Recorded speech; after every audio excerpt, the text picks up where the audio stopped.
Hi ನಮಸ್ತೆ friends, ನಾನು ನಿಮ್ಮ ರಕ್ಷಾಗೌಡ ಮಾತಾಡ್ತಿರೋದು. ಇವತ್ತು ಬೆಂಡೆಕಾಯಿ ಸಾಂಬಾರು ಮಾಡೋದು ಹೇಗೆ ಅಂತ ತೋರಿಸ್ಕೊಡ್ತಾ ಇದ್ದೀನಿ. ಇದು ಹಳ್ಳಿ ಸ್ಟೈಲ್ ಬೆಂಡೆಕಾಯಿ ಸಾರು. ಮೊದಲು 2 ಈರುಳ್ಳಿ, 2 ಟೊಮೊಟೊ, ಕಾಯಿ ತುರಿ, ಕೊತ್ತಂಬರಿ ಸೊಪ್ಪು, ಹುಣಸೆಹಣ್ಣು, ಬೆಳ್ಳುಳ್ಳಿ ಇಷ್ಟನ್ನು ಹಾಕ್ಕೊಂಡು ಒಂದು ಮಿಕ್ಸಿಗೆ ರುಬ್ಕೋಬೇಕು. ಅದು ಫುಲ್ ಸಾಫ್ಟ್ ಆಗೋವರೆಗೂ ರುಬ್ಕೋಬೇಕು.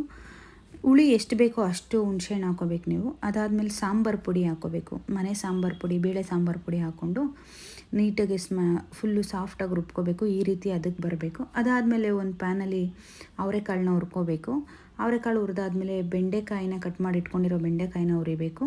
ಅದು ನೀಟಾಗಿ ಸ್ವಲ್ಪ ಸ್ಟಿಕ್ಕಿ ಇರುತ್ತೆ, ಅದು ಹೋಗೋವರೆಗೂ ಬೆಂಡೆಕಾಯಿನ ಹುರಿಬೇಕು. ಅದಾದಮೇಲೆ ಒಂದು ಪಾತ್ರೆಗೆ ಆಯಿಲ್ ಹಾಕಿ ಕರಿಬೇವಿನ ಸೊಪ್ಪು, ಈರುಳ್ಳಿ ಹಾಕಿ ಒಗ್ಗರಣೆ ಹಾಕಬೇಕು. ಅದಾದಮೇಲೆ ರುಬ್ಬಿಟ್ಕೊಂಡಿರೋ ಮಸಾಲೆ ಹಾಕಬೇಕು. ಆ ಮಸಾಲೆ ಒಂದು ಕುದಿ ಬರೋವರೆಗೂ ವೆಯ್ಟ್ ಮಾಡಬೇಕು. ಆ ಮಸಾಲೆ ಒಂದು ಕುದಿ ಬಂದಮೇಲೆ ಅವರೆಕಾಳನ್ನ ಹಾಕಬೇಕು. ಅವರೆಕಾಳು ತುಂಬ ಹೊತ್ತು ಬೇಕು ಬೇಯೋಕ್ಕೆ. ಸ್ವಲ್ಪ ಬೇಗನೆ ಅವರೆಕಾಳನ್ನ ತೊಳ್ಕೊಂಡು ಹಾಕಿ ಹುರಿದಿಟ್ಕೊಂಡಿರೋ ಅವರೆಕಾಳನ್ನ. ಅದಾದಮೇಲೆ ಬೆಂಡೆಕಾಯಿ ಹಾಕಬೇಕು. ಬೆಂಡೆಕಾಯಿ ಹಾಕಿದ್ಮೇಲೆ 3-4 ನಿಮಿಷ ಅದನ್ನ ಬೇಯಿಸಬೇಕು. ಚೆನ್ನಾಗಿ ಬೆಂದಾದಮೇಲೆ ಒಳ್ಳೆ ಟೇಸ್ಟ್ ಕೊಡುತ್ತೆ. ಬೆಂಡೆಕಾಯಿ ಸಾಂಬಾರನ್ನ ಇದೇ ರೀತಿ ನಮ್ಮ ಹಳ್ಳಿ ಕಡೆ ಮಾಡೋದು. ಯಾರಿಗೆಲ್ರಿಗೂ ಇಷ್ಟ ಆಗಿದೆ ಲೈಕ್ ಮಾಡಿ, ಶೇರ್ ಮಾಡಿ, ಸಪೋರ್ಟ್ ಮಾಡಿ. ಯಾರಿನ್ನೂ ನನಗೆ ಸಬ್ಸ್ಕ್ರೈಬ್ ಆಗಿಲ್ಲ ದಯವಿಟ್ಟು ಸಬ್ಸ್ಕ್ರೈಬ್ ಆಗಿ. Thank you so much.